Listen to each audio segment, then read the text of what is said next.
απεικόνιση του γεγονότος, παίρνει... Το να το φτικοποιήσει. Ναι, ακριβώς. Παίρνει από το...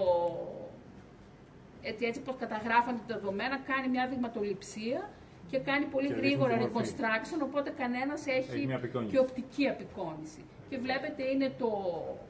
Εκεί είναι με... Ας πούμε το πιο δεξιά έχει γίνει zoom, είναι μόνο το κεντρικό κομμάτι. Ναι, αλλάζει με την ώρα. Τα άλλα δείχνουν και το σύστημα των μειονίων κλπ. Ναι, το πιο...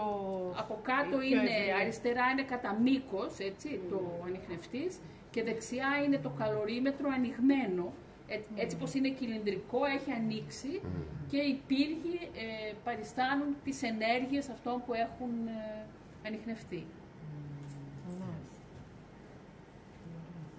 Είναι το μεγάλο ποσοστό που ανεβαίνει στο 4,04%. Τις διαφάνειες στη δεύτερη. Πού τα βλέπετε αυτό? Κάτι το πράσινο. Είναι 4. Δεν βλέπω τώρα που τώρα το γράφει. Γιατί είναι αυτό. 3,95%.